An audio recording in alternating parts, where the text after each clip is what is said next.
Haleluya, haleluya, haleluya. Shalom warga kerajaan, senang sekali kembali berjumpa dengan saudara dimanapun saudara berada. Doa saya kiranya setiap kita terus dalam pemeliharaan Raja kita yang sempurna. Nah, saudara masih dalam serial tentang melayani Sang Raja. Hari ini saudara kasih dalam Tuhan, kalau kita merenungkan tentang melayani, ya, kita melihat bagaimana Rasul Paulus pernah berbicara bahwa dia ingin mengakhiri pertandingan dengan baik. Artinya dalam mengiring Tuhan dan melayani Tuhan, kita belum pas kalau kita hanya mengiring atau melayani itu cuma setengah-setengah. Artinya kita kalau sudah mengambil keputusan mengiring Tuhan atau melayani Tuhan harus sampai akhir nanti.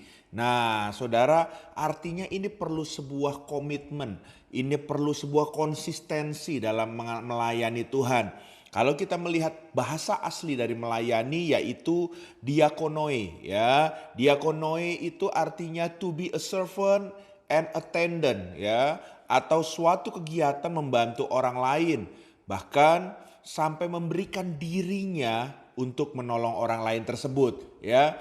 Contoh, saudara terkasih dalam Tuhan, kalau bantu orang lain, mungkin saya ketemu orang gak dikenal di jalanan, kita melihat mereka butuh pertolongan, kita akan bantu dia. Ya, setelah itu selesai.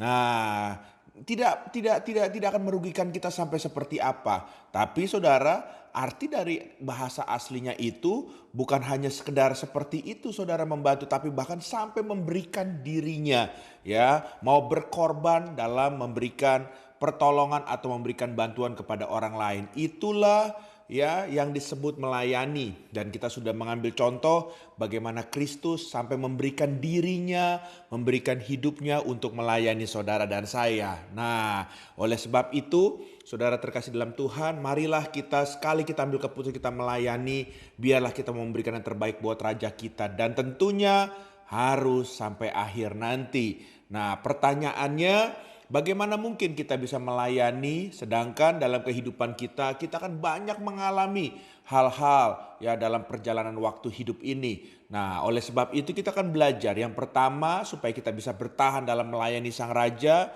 Roma 12 ayat yang ke-9 sampai dengan yang ke-10 dikatakan, hendaklah kasih itu jangan pura-pura, jauhilah yang jahat dan lakukanlah yang baik. Hendaklah kamu saling mengasihi sebagai saudara dan saling mendahului dalam memberi hormat. Jadi hal yang pertama, saudara bisa bertahan untuk melayani Sang Raja kalau saudara melayani berdasarkan kasih, ya. Waktu saudara memiliki sikap mengasihi Tuhan, mengasihi jiwa-jiwa, menjadi dasarnya adalah kasih itu sendiri. Saya percaya apapun tantangan yang besar yang akan menghadang langkah kita, kita akan terus maju dalam melayani Sang Raja. Kenapa? Karena kita tahu bahwa Sang Raja sudah lebih dulu mengasihi saudara dan saya. Dan tentunya kita juga melayani Tuhan karena kita mengasihi dan kita mau melihat bukan kepada masalah atau tantangannya, tapi kita melihat bahwa Kristus adalah kekasih jiwa kita. Haleluya. Yang kedua, bagaimana kita bisa melayani Sang Raja, ya, dengan, ya, apapun juga kondisinya. Roma 12 ayat yang ke-11 dikatakan, janganlah hendaknya kerajinanmu kendor, biarlah rohmu menyala-nyala dan layanilah Tuhan. Jadi hal yang kedua saudara, ya, kita bisa terus maju dalam melayani Sang Raja dengan kita harus memiliki roh yang menyala-nyala. Nah, untuk kita memiliki roh yang menyala-nyala harus ada tindakan dari kita. Kita harus menjaga hidup kita harus menjaga hubungan kita dengan Raja kita. Ya, keintiman itu harus menjadi nomor satu prioritas buat kita. Sehingga kita kan gak akan merasa kering dan roh kita akan terus menyala-nyala. Saya percaya kalau roh itu menyala-nyala dalam hidup kita, maka kita semakin ada tantangan, justru kita akan semakin berkobar-kobar. Kita percaya bahwa justru, ya, tanda-tanda heran, tanda-tanda ajaib akan menyertai kita bila roh itu menyala-nyala dalam hidup kita. Haleluya. Hal yang ketiga, saudara terkasih dalam Tuhan, masih dalam Roma pasal 12, kita lihat ayat yang ke-12-nya, ya. Dikatakan, bersukacitalah dalam pengharapan, bersabarlah dalam kesesakan dan bertekunlah dalam doa. Saya percaya bahwa melayani bukan artinya nggak pernah ada tantangan seperti saya katakan tadi di depan. Tapi bahkan di dalam kondisi bukan hanya tantangan saja, mengalami kesesakan sekalipun, Hal yang paling penting, saudara harus memiliki ketabahan supaya saudara bisa terus bertahan dan saudara berjuang dalam ladang pelayanan Tuhan. Bagaimana caranya? Dikatakan dengan bertekun dalam doa. Pertanyaannya, bagaimana kehidupan doa hari ini waktu kita melayani Tuhan? Saudara, jangan terlalu sibuk dengan pelayanan-pelayanan tapi saudara gak punya kehidupan doa. Sebab ada saatnya waktu kita menghadapi kesesakan, saudara yang bisa menolong saudara adalah doa-doa yang saudara bangun kepada Tuhan. Doa itu akan memberikan kekuatan buat kita semua. So, hari ini ya, biarlah kita punya kehidupan doa dalam melayani Sang Raja. Ya, yang keempat, saudara terkasih dalam Tuhan, masih dalam Roma 12, lewat satu ayat lagi, ayat yang ke-13 dikatakan, bantulah dalam kekurangan orang-orang kudus dan usahakanlah dirimu untuk selalu memberikan tumpangan. Ayat firman Tuhan ini berbicara tentang generosity, tentang kemurahan hati. Kalau saudara ingin melayani Tuhan dan Tuhan pakai secara luar biasa dan sampai bisa garis akhir, saudara harus punya kemurahan hati terlebih dahulu.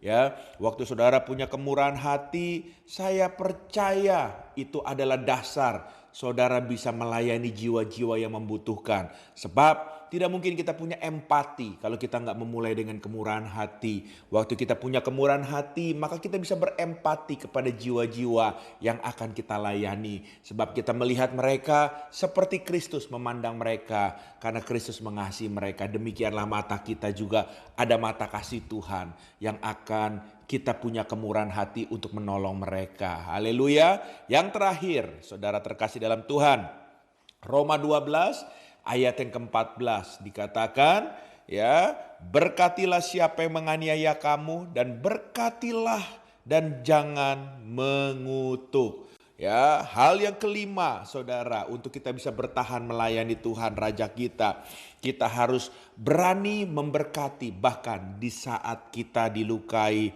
atau disakiti. Wow, saudara, ini sesuatu yang tidak mudah.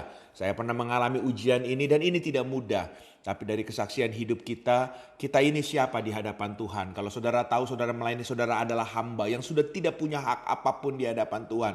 Marilah, kalaupun kita sampai mengalami hal-hal yang gak enak dalam hidup kita saat ini waktunya untuk kita melepaskan pengampunan buat mereka. Bahkan kita memberkati mereka, ya, supaya kita juga pulih sebagai pelayan Tuhan. Sebab waktu mereka melukai kita dan kita merasa disakiti dan kita biarkan itu, saudara, tidak akan Tuhan pakai lebih lagi. Kenapa? Karena kita sakit secara kerohanian. Bagaimana kita bisa jadi berkat kalau kita juga sakit? Tapi waktu kita melepaskan pengampunan, kita melepaskan memberkati mereka bahkan yang menyakiti kita, saya percaya kita menang di mata Tuhan dan Tuhan akan memakai kita lebih hebat lagi, lebih luar biasa lagi. Haleluya, puji nama Tuhan. Izinkan saya berdoa buat setiap kita agar kita bisa bertahan melayani Sang Raja di dalam ladang Tuhan. Haleluya. Tuhan, hamba berdoa dalam nama Yesus dimanapun kami mendengar. Kami semua adalah hamba-hambamu, kami pelayanmu Tuhan. Di saat kami Engkau panggil melayani dan di saat kami melayani kami mengalami banyak tantangan, banyak hambatan, banyak ujian. Kami tahu kami tidak berjalan dengan sendiri, tapi kami berjalan dengan Roh-Mu, yaitu Roh Kudus yang Kau akan mengutusnya untuk menolong kami. Sebab Roh Kudus sudah berdiam dalam hidup kami dan biarlah Kau mampukan kami sehingga Tuhan kami bisa bertahan seperti firman Tuhan dan nyatakan kasih-Mu, nyatakan kuasa-Mu, kehendak-Mu untuk menyertai langkah kami. Dalam nama Yesus kami telah berdoa dan bersyukur kepada Tuhan. Haleluya. Amin.